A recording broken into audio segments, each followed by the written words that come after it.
Good afternoon.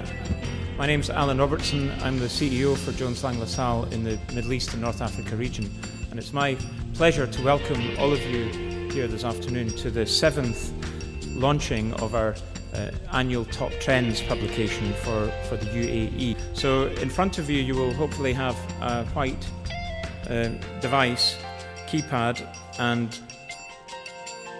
we're going to ask you several questions through the afternoon. And lastly, we said that government initiatives would influence the real estate market, and we think we got that right as well. And probably the biggest challenge we had as part of this project has actually been narrowing down the trends that we could have talked about. So we're only talking about 10 things today. We could have talked about 20 or 30.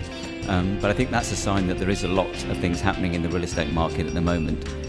So we do hope that you'll find these 10 trends of interest. Of course, we're interested in your feedback not just today but throughout the year. So if there are things that we haven't commented on, or there are things you think our predictions are quite way off, we'd love to talk to you about that, not just this afternoon but ongoingly throughout the year.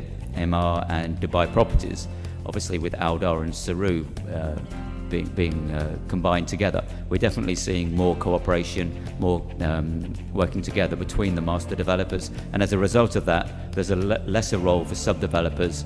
And I think that's important because it means that the market can be more controlled the second time around.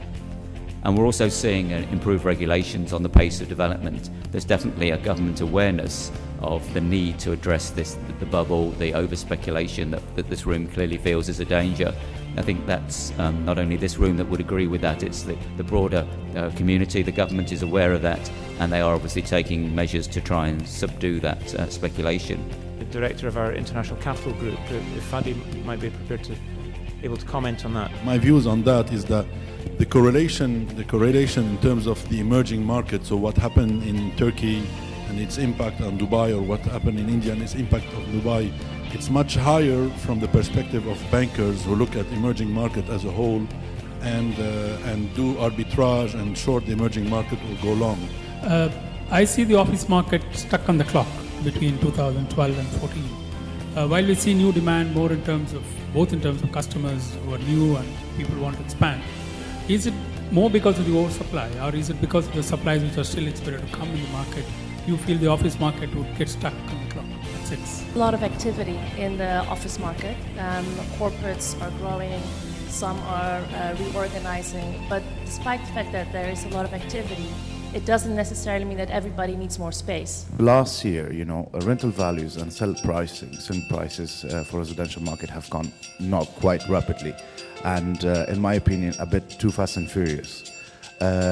Now, there's a lot of speculation as to what that growth is based upon, and a lot of speculation about the population growth in Dubai. I would like to have your view as to what, in your opinion, which are the components of that strong demand, so that one can define what part of it is speculative, what part of it is real.